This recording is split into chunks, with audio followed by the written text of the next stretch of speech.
Praise the lord. ప్రార్థన చేసుకుందాం. ప్రేమ నమ్మకమైన మా ప్రియపరులకు తండ్రి, కృపగలిగిన మా దేవా పరిశుద్ధుడా, నీ పాదములకు స్తుతి స్తోత్రములు వందనాలు చెల్లిస్తా ఉన్నాం ప్రభా. ఈ సమయంలో పగులంతా కూడా మమ్మల్ని మీరు కాపాడినందుకు స్తోత్రములు. సాయంకాలం మరొకసారి నీ పాదముల చెంత సంఘముగా ప్రార్థించడానికి మమ్మల్ని మీరు సమకూర్చినందుకై స్తుతిస్తున్నాం. నమ్మదగిన దేవా స్తోత్రములు. నిన్న నేడు నిరంతరము ఏకరీతిగా ఉన్న తండ్రి, మాట తప్పని దేవా, మార్పు చెందని మా రక్షకుడా స్తోత్రములు తండ్రి. ఈ యొక్క సాయంకాల సమయం ప్రభా మరి ప్రార్థించడానికి నీ ఇంటికి వచ్చినటువంటి బిడ్డలందరినీ బట్టి స్తోత్రములు.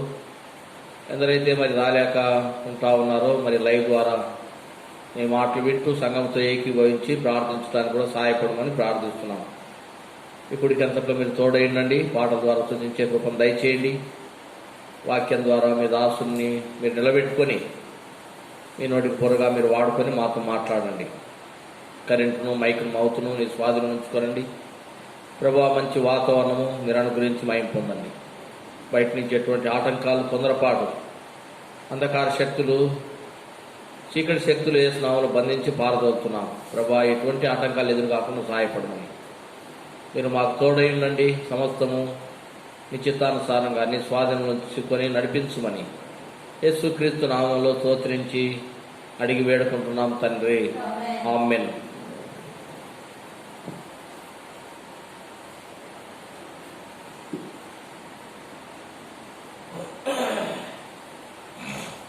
పాట సంఖ్య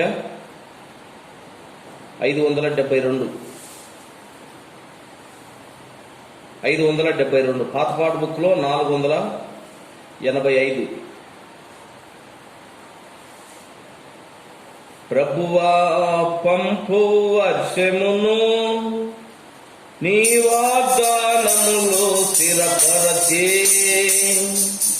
భీకర ధ్వనితో నిన్ను,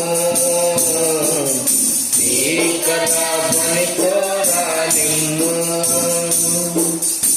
ఏలియా మొరపెట్టగానే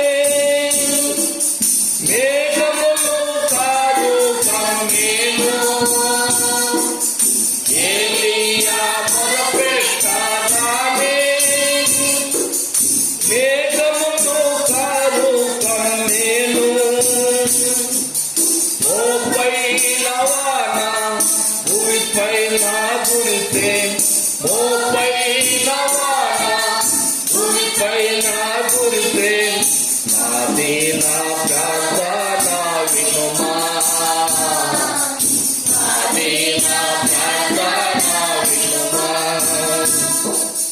ప్రభువా పంపు వర్షమును నీ వాగ్దానములో స్థిరపరచే, భీకర ధ్వనితో నిన్ను, భీకర ధ్వనితో నిన్ను. అడవారి వాన కాలమున వర్షము దయచేయు మిలము. అడవారి వాన కాలమున వర్షము దయచేయు మిలము. పైరు మొలకున్నట్టు ప్రతి చేనిలోను, పైరు మొలకున్నట్టు ప్రతి చేనిలోను ఎరుపులను పుట్టించు, ఎరుపులను పుట్టించు. ప్రభువా పంపు వర్షమును నీ వాగ్దానములో స్థిరపరచే, భీకర ధ్వనితో నిన్ను, భీకర ధ్వనితో నిన్ను. దేవాని స్వాస్థ్యము మీద సమృద్ధిగా కురిపించుము, దేవాని స్వాస్థ్యము మీద సమృద్ధిగా కురిపించుము. దేవా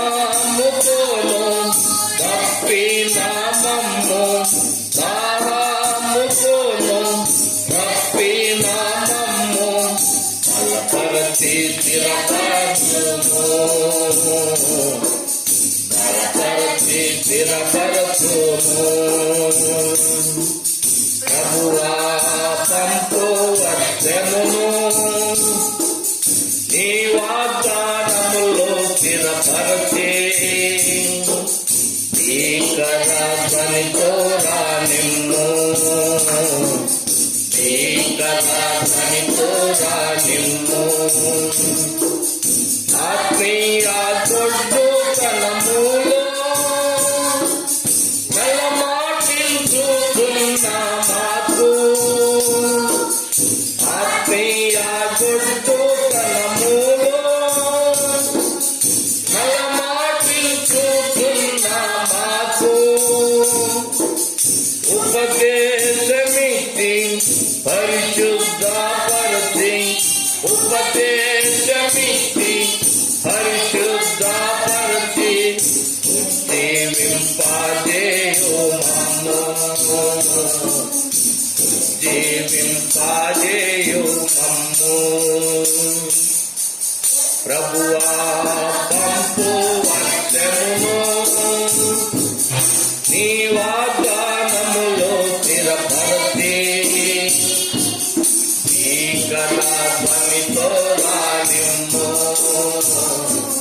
భీకర ధ్వనితో రానిమ్ము. మా నోటనగ్ని తగిలించి మా దోషమంతా తొలగించి, మా నోటనగ్ని తగిలించి మా దోషమంతా తొలగించి పంపుము దేవా నిన్ను సేవించుటకు, పంపుము దేవా నిన్ను సేవించుటకు ప్రాపుగా ప్రకటింపానిమ్ము, ప్రాపుగా ప్రకటింపానిమ్ము. ప్రభువా పంపు వర్షమును నీ వాగ్దానములో స్థిరపరచి భీకర ధ్వనితో రానిమ్ము, భీకర ధ్వనితో రానిమ్ము. ప్రార్థన చేసుకుందాం. దేవా నమ్మకమైన మా తండ్రి, కృపగలిగిన మా దేవా పరిశుద్ధుడా, నీ పాదములకు స్తుతి స్తోత్రములు వందనాలు చెల్లిస్తా ఉన్నాం ప్రభా. ఈ సమయంలో తగిలిన తండ్రి, మరి దీని గురించి పాడుటకు మీరు ఇచ్చిన సమయాన్ని బట్టి స్తోత్రములు. నమ్మదగిన దేవా నిన్నే స్తుతిస్తూ కొని ఆడుతూ ఉన్నాం. ఉదయకాల సమయము, మరి ప్రభా ఈ సాయంకాల సమయంలో ప్రభా మరి కొద్ది సమయము మేము ప్రార్థనలు గడపడానికి సహాయపడండి. ఈ దాసును మీరు నిలబెట్టుకొని వాక్యం ద్వారా మీరు మాతో మాట్లాడమని ప్రార్థిస్తున్నాం ప్రభా. వాక్యానుసారంగా మా తండ్రి మరి మేము నీ పాదం దగ్గర ప్రార్థించడానికి సిద్ధపరచుమని యేసుక్రీస్తు నామములో స్తోత్రించి అడిగి వేడుకుంటున్నాం తండ్రి, ఆమేన్.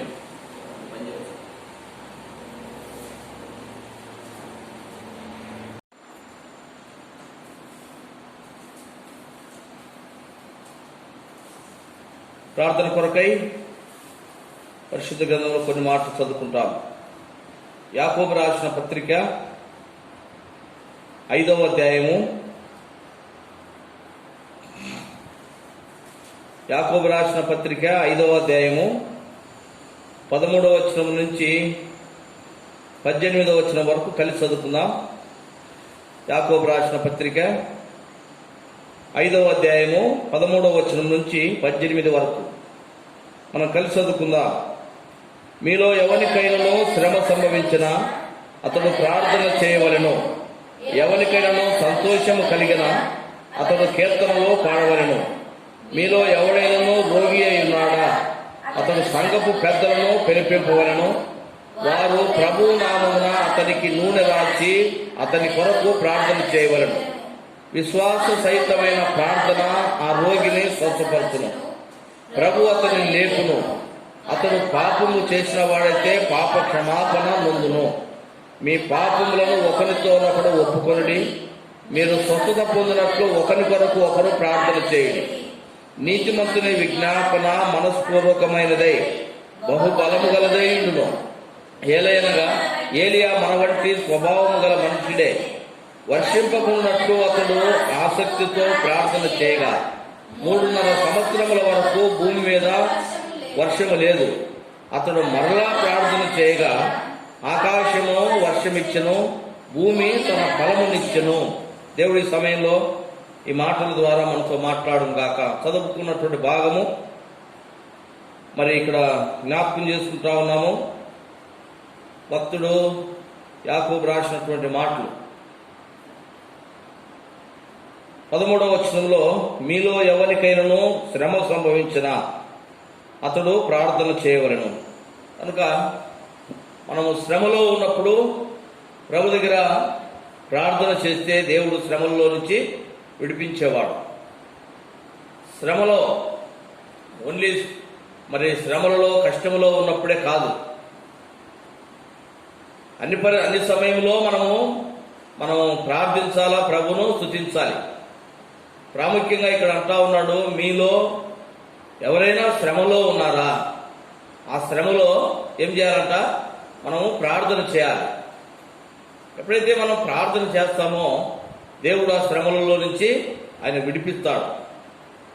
కాబట్టి విడిపించగలిగినటువంటి దేవుడు ఆయనే గనుక విశ్వాస జీవితంలో లేక రక్షణ లేనటువంటి వారు శ్రమల్లో ఉన్నప్పుడు ప్రభు దగ్గర ఎప్పుడైతే వారు ప్రార్థన చేస్తారో వారిని ఆయన కాపాడుతాడు. ఆ శ్రమలు అనగా లోకములో ఉన్నటువంటి పరిస్థితుల్లో నుంచి వారిని విడిపిస్తాడు. కాబట్టి ఇక్కడ అంటా ఉన్నాడు, మీలో ఎవరికైనా శ్రమ కలిగినా, శ్రమ సంభవించినా అతడు ప్రార్థన చేయవలెను. కాబట్టి దేవుని బిడ్డలైనటువంటి మనము శ్రమ వచ్చినప్పుడు మనం ఏం చేయాలి? ప్రార్థన చేయాలి. దావీదును మనం జ్ఞాపకం చేసుకుంటే చూడండి, 18వ కీర్తనలో దావీదు రాసిన 18వ కీర్తన 1వ వచనం నుంచి చదవండి. యెహోవా నా బలమా, నేను నిన్ను ప్రేమించుచున్నాను. యెహోవా నా శైలము, నా కోట, నన్ను రక్షించువాడు, నా కేడెము, నా రక్షణ శృంగము, నా ఉన్నత దుర్గము, నా దేవుడు, నేను ఆశ్రయించున్న నా దుర్గము.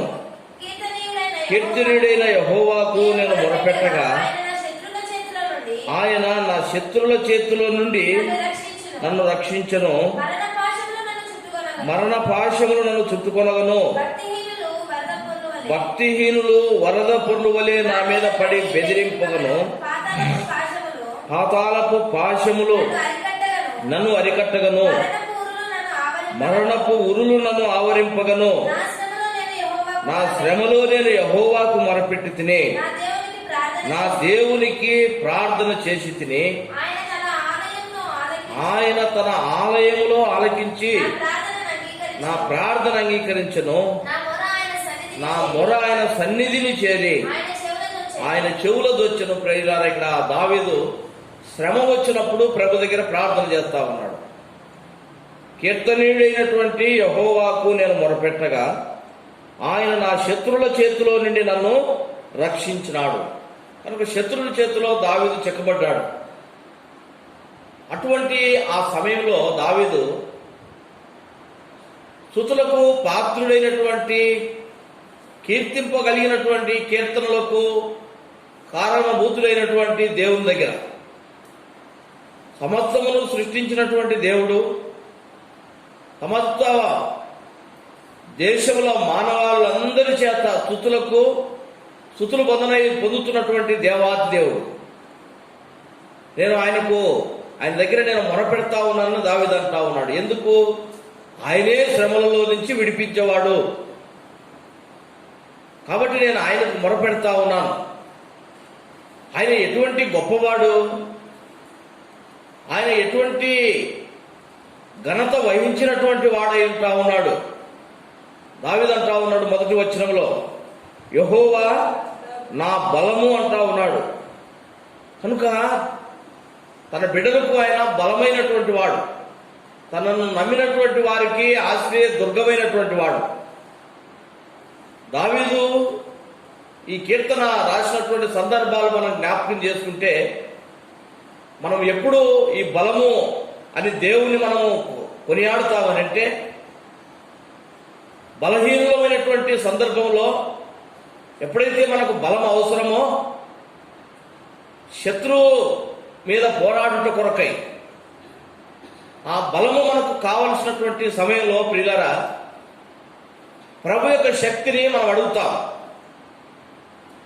ప్రభువా, నాకు బలము సరిపోదు, నీ బలము నాకు ఇయ్యనంటే దాని అర్థం ఏంటిది?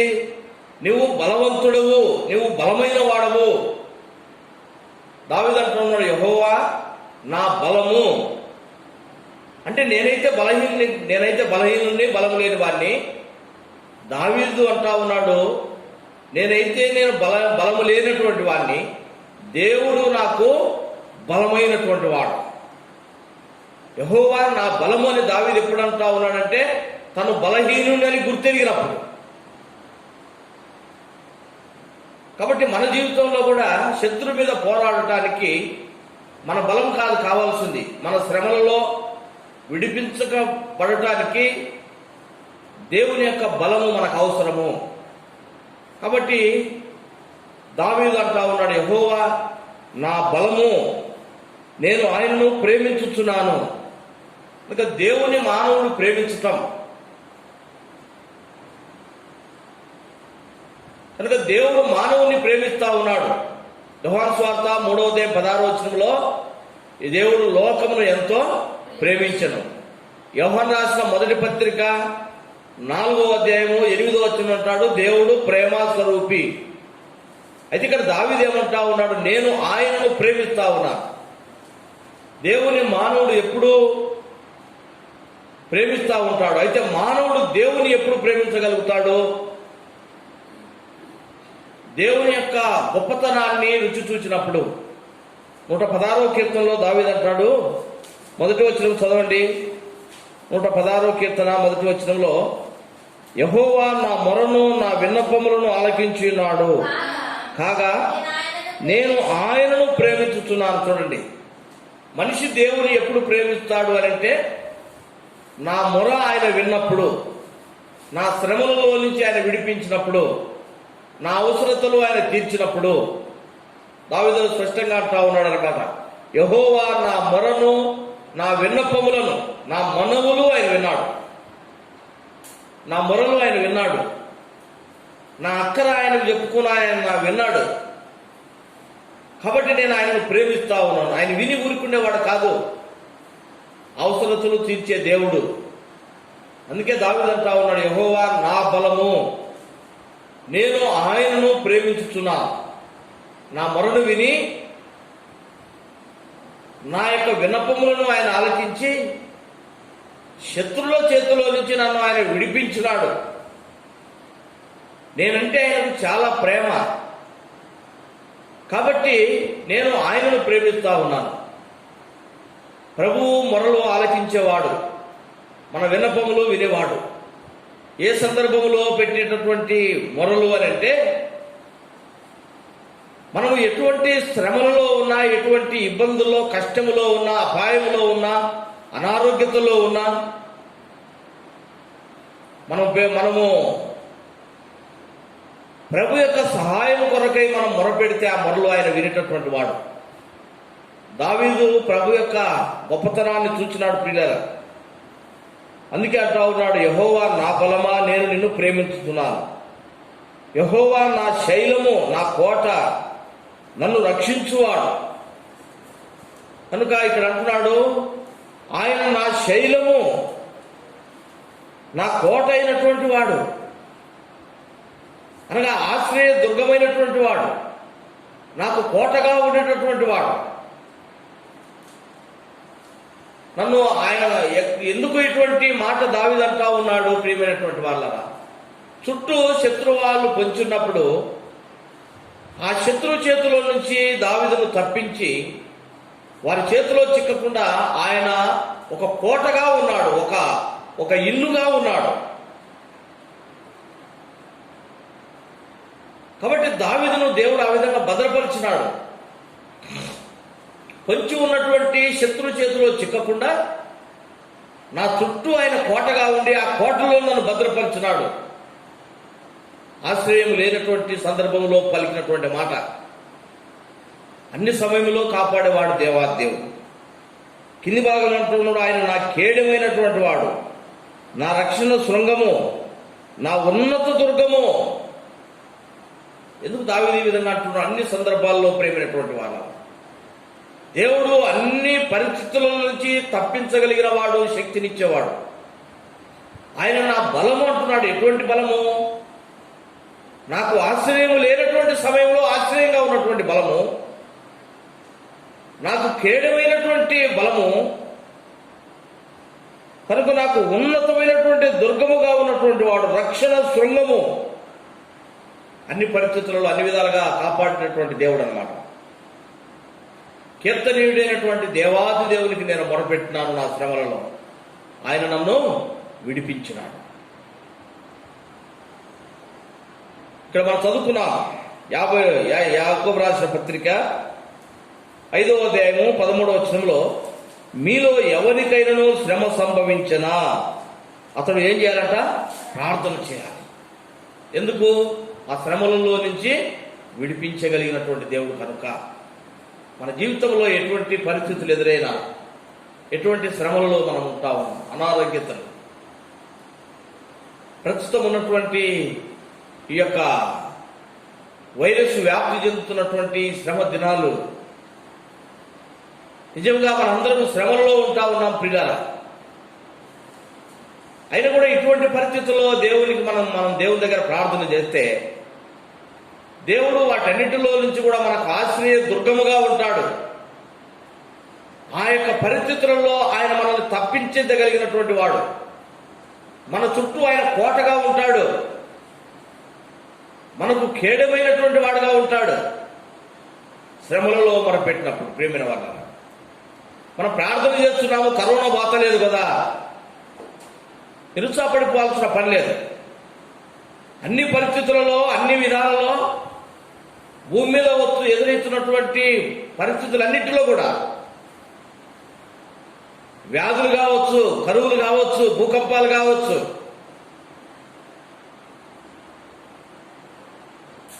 ఎటువంటి ఎదురైన కూడా అన్నిటిలో చాలినంతటువంటి దేవుడైనటువంటి వాడు. కాబట్టి మనం ఏం చేయాలి? మనం ఎప్పుడు ప్రార్థన చేస్తూ ఉండాలి పిల్లలు. కాబట్టి మనకు శ్రమ, ఎటువంటి శ్రమ వచ్చినా కూడా మనం ప్రభు దగ్గర ప్రార్థించాలి. ఒకవేళ మన ప్రార్థన విని ఆ యొక్క పరిస్థితులు చక్కజేయనన్నా చేస్తాడు దేవుడు, లేకపోతే ఆ యొక్క అన్ని పరిస్థితులలో కూడా మనల్ని భద్రపరచగలిగినటువంటి వాడు. ఈ కరోనా వ్యాప్తి చెందుతున్నటువంటి దినాల్లో మనం ప్రార్థన చేస్తా ఉన్నాం. కొంతమంది అడగొచ్చు అన్నమాట, మరి ఇన్ని దినాల నుంచి కూడా మీరు ప్రార్థన చేస్తూ ఉన్నారు కదా, తగ్గలేదేంటిది? అది దేవుని చిత్తము. అయినా కూడా ఇటువంటి శ్రమ దినాల్లో, ఇటువంటి వైరస్ వ్యాప్తి చెందుతున్న దినాల్లో ఇంతవరకు మనం ఈ విధంగా సురక్షితంగా ఉన్నామనంటే మన చుట్టూ ఆయన కోటగా ఉన్నాడు మనకు. ఎట్లా ఎందుకు ఆయన కోటగా ఉన్నాడు? మనం ప్రార్థిస్తూ ఉన్నాం కనుక మన ప్రార్థన ఆయన ఆలకించి ప్రజలందరినీ కూడా భద్రపరుస్తూ ఉన్నాడు. ప్రేమైనటువంటి వాళ్ళ మన ప్రార్థన ఆపకూడదు, ప్రార్థన చేస్తూ ఉండాలన్నమాట. మీలో ఎవరికైనా శ్రమ కలిగిందా ఏం చేయాలంట? ప్రార్థన చేయాలి. ఎఫెసీయులకు రాసిన పత్రికలో కూడా చూడండి, 6వ అధ్యాయంలో 18వ వచనం, ఆత్మ వలన ప్రతి సమయమందును ప్రతి విధమైనటువంటి ప్రార్థనను విజ్ఞాపనము చేయుచు ఆ విషయమై సమస్త పరిశుద్ధుల నిమిత్తమును పూర్ణమైన పట్టుదలతో విజ్ఞాపనము చేయుచు. మెలకువగా ఉండాలి మనం ప్రియమైనటువంటి వాళ్ళు. విజ్ఞాపన చేయాలి, పట్టుదలతో ప్రార్థన చేయాలి. పరిస్థితులను బట్టి ప్రియమైన వాళ్ళ శ్రమ వచ్చిందా ఇంకా పట్టుదల పెరగాలి, శోధనలు వచ్చినాయా ఇంకా పట్టుదల పెరగాలి. ఆసక్తి ఎక్కువ కావాలి. నిరుత్సాహం కాదు కావాల్సింది. భద్రత మనకి ఇంకా ఎక్కువ అవసరముగా ఉంటుందంటే మన ప్రార్థన ఎక్కువ చేయాలన్నమాట. మన ప్రార్థన, నేను ఇన్ని రోజుల నుంచి ప్రార్థన చేస్తున్నాను కదా, పరిస్థితులు ఎందుకు అయినా మార్చలేవు, నిరుత్సాహపడిపోవాల్సిన అవసరం లేదన్నమాట. దేవుడు మన చుట్టూ కోటగా ఉంటా ఉన్నాడు. ఆత్మ వలన ప్రతి సమయమందును, అనగా అనారోగ్యతల్లోనైనా, శ్రమ దినాల్లోనైనా, కరువు పరిస్థితుల్లోనైనా, వ్యాధులలోనైనా, అన్ని పరిస్థితులలో ప్రతి సమయమందును ప్రతి విధమైనటువంటి ప్రార్థన, విజ్ఞాపనలు, ప్రతి విధమైన ప్రార్థన. ఏ సమయంలో ఏ సహాయం అవసరం ఉందో ఆ విధమైనటువంటి ప్రార్థన. వర్షం కొరకు, వర్షాలు లేనప్పుడు వర్షాల కొరకు ప్రార్థిస్తూ ఉంటాం విశ్వాసం చేత. వైరస్ వ్యాప్తి చెందుతున్నప్పుడు ప్రభువా వైరస్ తగ్గించమని పట్టుదలతో ప్రార్థించాలి. నేను ఆ ప్రార్థన ద్వారానే దేవుడు ప్రజలందరినీ కాపాడుతూ ఉన్నాడు. ఒకవేళ మనం ప్రార్థించడం ఆపితే ప్రజలు ఏమైపోతారో ప్రియమైనటువంటి వాళ్ళరా, అవిశ్వాసం మనం కలిగి ఉండి ప్రార్థించాలి. ఇంకా వారంగా అందరి కొరకై విజ్ఞాపన చేయొచ్చు. ఎట్లా ఉండమంటున్నాడట? ఆ విషయమై సమస్త పరిశుద్ధుల నిమిత్తమును పూర్ణమైన పట్టుదలతో. ఎట్లా ఉండాలంట? పూర్ణమైన పట్టుదలతో. యాకోబు రాసిన పత్రికలో మనం చదువుకున్నాం. ఇక్కడ ఏమంటా ఉన్నాడు? ఆసక్తితో ప్రార్థించమనే మాట మనం చూస్తూ ఉన్నాం. పిల్లలకి ఎవరికైనా శ్రమ వచ్చిందా వారు ప్రార్థన చేయాలి. ఎవరైనా అనారోగ్యంగా ఉంటున్నారా వారు సంఘ పెద్దలను పిలిపించి ప్రార్థన చేయించుకోవాలి. ప్రార్థన చేయాలి సంఘ పెద్దలుగా. కనుక సంఘంలో ఉన్నటువంటి వారు అందరూ కూడా ఎవరైనా అనారోగ్యంతో ఉంటే దైవ సేవకులతో ప్రార్థన చేయించాలి. మన మట్టుకు మనం ప్రార్థన చేసుకుంటా ఉండాలి. మన ప్రార్థన అవసరమే, సంఘం యొక్క ప్రార్థన అవసరం. ఇది దేవుని యొక్క చిత్తానుసారమైనటువంటిదిగా మనం జ్ఞాపకం చేసుకోవాలి. ప్రియమైనటువంటి వారారా, నాకు అనారోగ్యత వచ్చింది, నేను ఒక్కరిని ప్రార్థన చేసుకుంటే సరిపోతే అనుకోకూడదు. లేకపోతే నేను పెద్దలకు చెప్పినాను, వారు చేస్తూ ఉండాలి, నేను చేయకపోయినా ఏమి కాదులేనటువంటి మరి విధానంలో ఉండకూడదు. వ్యక్తిగతంగా మనం ప్రార్థిస్తూ ఉండాలి. సంఘానికి తెలపాలి, సంఘంలో అనౌన్స్ చేసి ప్రార్థన జరుపుతూ ఉండాలి. సంఘ పెద్దలు ప్రత్యేకంగా ప్రార్థన చేయాలి. ఎందుకు ఆ విధంగా అంటా ఉన్నాడు? ప్రేమైన వారారా, లోకంలో ఉన్న పరిస్థితులలో అన్ని విధాలుగా అందరూ ప్రార్థించాలి. కాబట్టి ఈ దినాల్లో ఇంకా ఎక్కువ ప్రార్థన అవసరమే ఇంకా ఉంది. శ్రమలు పెరుగుతూ ఉన్నాయి కనుక అనేకమైనటువంటి పరిస్థితులు భూమి మీద మనం చూస్తూ ఉన్నాం. మన ప్రార్థన భారముతో, పట్టుదలతో ప్రార్థన చేయాలి. ఆసక్తితో ప్రార్థన చేయాలి. ఇక్కడ అంటా ఉన్నారు చూడండి. ఇక్కడ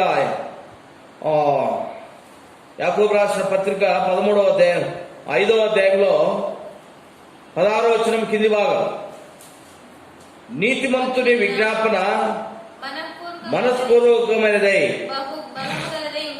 బహు బలము కలిగిందై ఉంటుంది.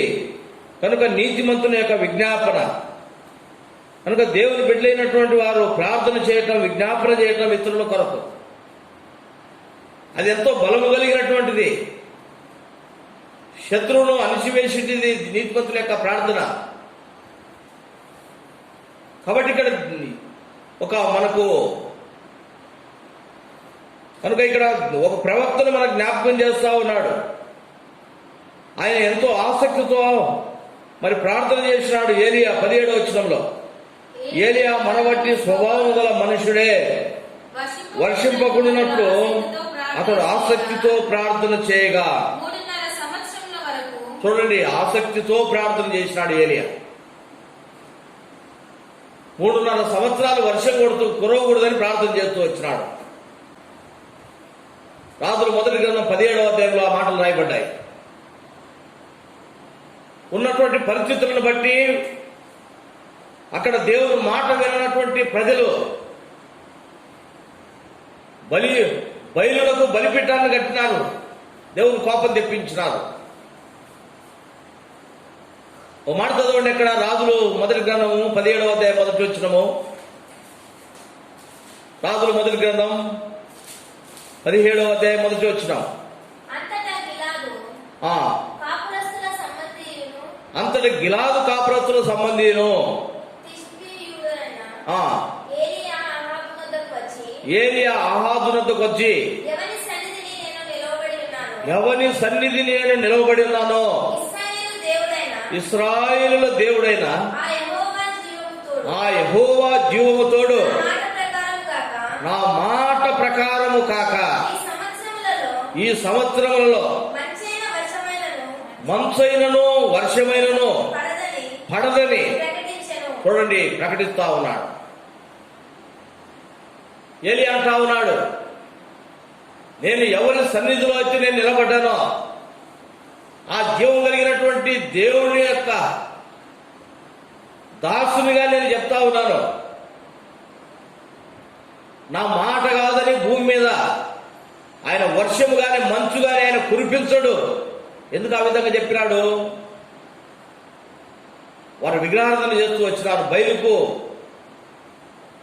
స్తంభాన్ని నిలబెడుతూ వచ్చినారు.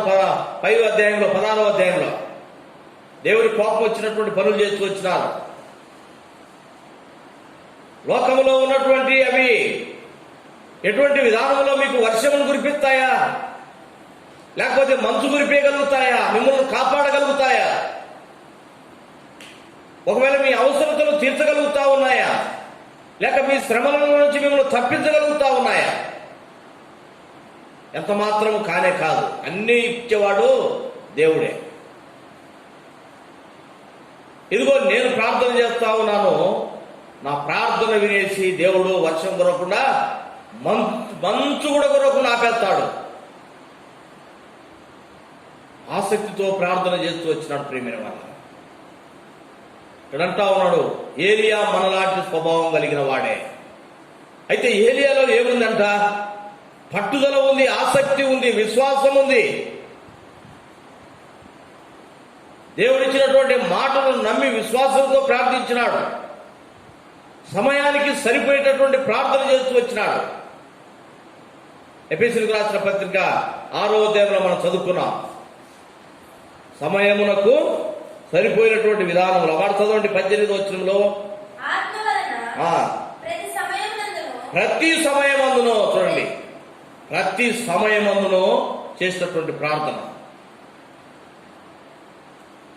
ఆ సమయంలో మనుషులకు బుద్ధి చెప్పట కొరకై దేవుని యొక్క శక్తి ఇశ్రాయేలు ప్రజలు లేక మనుషులందరూ తెలుసుకున్నట్టు కొరకై వారికి కావలసినటువంటి ఆ వర్షాన్ని మంచును కురవకుండా దేవుడు ఆపేసినట్టుగా ఏలి అంటా ఉన్నాడు, నేను ప్రార్థన చేస్తా ఉన్నాను.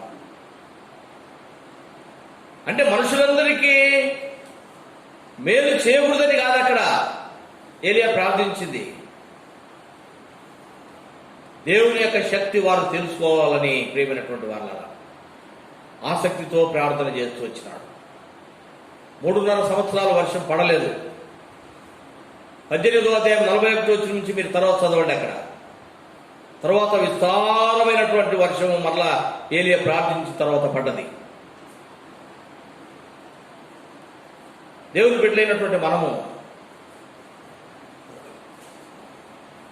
నీతిమంతుల యొక్క ప్రార్థన ఆయన ఆలకిస్తానంటా ఉన్నాడు. ఏ సమయంలో ఏం అవసరమో అది అడిగితే ఇస్తానంటా ఉన్నాడు. ఎందుకు ఇటువంటి పట్టుదలతో ఏలియా ప్రార్థించినాడు? యేసు ప్రభువారు శరీరధారిగా ఈ లోకానికి వచ్చినప్పుడు ఆయన చెప్పినాడు తన శిష్యులతోటి. మత్తయి రాసిన సువార్త 16వ అధ్యాయంలో మనం చూస్తే 16వ అధ్యాయము ఒక మాట చదవండి. అక్కడ మత్తయి రాసిన సువార్త 16వ అధ్యాయము 18వ వచనం. 19 పరలోక రాజ్యం యొక్క తాళపు చెవులు నీవు భూలోకమందు దేని బంధించదవో అది పరలోకమందును బంధింపబడును, భూలోకమందు దేనిని విప్పుదువో అది పరలోకమందును విప్పబడుతుంది. కనుక ప్రియమైనటువంటి వాళ్ళ ఈ విశ్వాసంతో ప్రార్థన చేసినాడు. విశ్వాస సహితమైనటువంటి ప్రార్థన, సమయానికి సరిపోయేటటువంటి ప్రార్థన దేవుని బిడ్డలైనటువంటి మనం చేయాలి. ప్రియమైనటువంటి వాళ్ళ ఈ దినాల్లో, కృపా దినాల్లో మనం ఉంటా ఉన్నాం. దేవుడు తన కృపను చూపించి ప్రభునందు భయభక్తులు లేకుండా జీవిస్తున్నటువంటి వారికి రక్షణ కొరకై మనం ప్రార్థన చేయాలి. లేక ఈ శ్రమలలో ఉన్నటువంటి వారందరినీ విడుదల కొరకై, ఈ వ్యాధి నిర్మూలన కొరకై, లేక ప్రభు ఎంతవరకు ఈ వ్యాధిని ఈ భూమి మీద ఉంచుతున్నాడో ఆ వ్యాధి ఉన్నన్ని దినాలు కూడా ప్రజల యొక్క క్షేమము, ప్రజలను దేవుడు భద్రపరచుట కొరకై మనం ప్రభు దగ్గర వేడుకోవాలి. విశ్వాసముతో ప్రార్థిస్తాం. దేనిని మీరు భూమి మీద బంధిస్తారో అది పరలోకమున బంధించబడుతుంది. అందుకే విశ్వాసం చేత ప్రభు బంధించగలిగిన వాడు ఏలియా ప్రార్థన చేసినాడు. రాజుల మొదటి గ్రంథం 17వ అధ్యాయం 2వ వచనంలో దేవుడు కబురు పంపించినాడు అన్నమాట. ఇదిగో ఏలియా, నీ ప్రార్థన విన్నాను, ఆ కరువు దినాల్లో నిన్ను పోషించడానికి నేను ఏర్పాటు చేస్తాను, నన్ను వెళ్ళు, అదిగో ఆ యొక్క వాగు దగ్గర కూర్చో. 2వ వచనం చదవండి. అక్కడ రాజులు 2వ గ్రంథము మొదటి గ్రంథము 17 2వ వచనం.